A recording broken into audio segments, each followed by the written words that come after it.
Alors nous nous trouvons ici au restaurant Les Petits Ventres, qui a la gentillesse de nous accueillir. Chez Stéphanie. Chez Stéphanie Cuc, une célèbre maison que l'on apprécie et dont on parle d'ailleurs dans le livre Les deux flics aux petits oignons.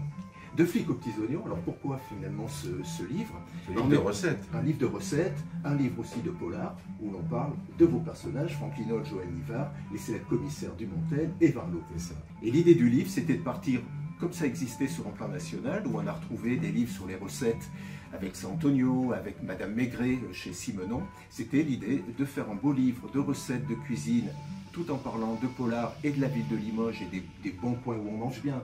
Voilà. Les bons produits. Oui, parce que c'est important, c'est au départ des recettes qui sont dans le livre, dans nos polars. Voilà, c'est ça. Voilà. C'est ça. Il y a des extraits de nos romans, et à partir de l'extrait du roman, où un personnage déguste par exemple une fraise de veau, oui. Hop, il y a la recette, il y a tes photos. C'est ça. Hein, et voilà. Voilà. Et en même temps, donc, on accompagne, comme vos personnages aiment bien aussi le bon vin, l'idée était d'associer le vin avec les mets, et à chacun, avec votre avis différent, avec vos goûts différents, quel est les vins qui allaient le mieux s'associer. 45 recettes, c'est ça? 45 recettes, plus de 80 vins, 200 photos, 245 pages. On a de la belle matière, et avec vraiment beaucoup de sympathie des commerçants, des restaurateurs qui ont bien joué le jeu. Mais ça ne veut pas dire qu'on boit plus qu'on mange.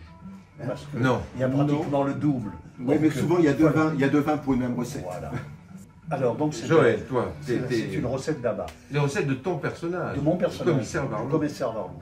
Donc le commissaire Varlot, qui est un vrai Limousin, qui est né à Limoges et qui vit à Limoges, forcément les abats, c'est un peu incontournable. Dans cette rue en plus, qui est donc la rue traditionnellement de la frérie des Petits Ventres. Donc, je suis parti d'une recette sur la fraise de veau, la tête de veau et la langue de porc. Voilà, donc qui sont traditionnellement les abats que l'on mange ici. Donc la fraise de veau, très important, n'est pas avec une gribiche, mais donc avec une vinaigrette et de l'échalote. Souvent, la gribiche tue un peu le goût de la fraise de veau. La tête, par contre, est faite avec une gribiche, mais ça s'accorde beaucoup plus avec la tête. Et la langue est aussi donc avec... alors, on peut la faire aussi en vinaigrette. Et qu'est-ce qu'on boit avec ça? Bah, écoute, il y a les coteaux de Brancel. Ah, un Brancel. Un Brancel rouge. Un Brancel rouge. Eh oui. Vin donc limousin. Oui, oui, vin absolument. de Corrèze. Que l'on cite dans le livre. Voilà, qui est cité dans le livre. Alors, je vais vous parler de la recette de commissaire Dumontel. Dumontel est un bec sucré. C'est un bec sucré. Alors, les abats, alors lui aussi est limougeot. Eh oui. J'allais dire pur porc. Oui. Mais les abats, c'est pas son truc. Pur sucre. Voilà.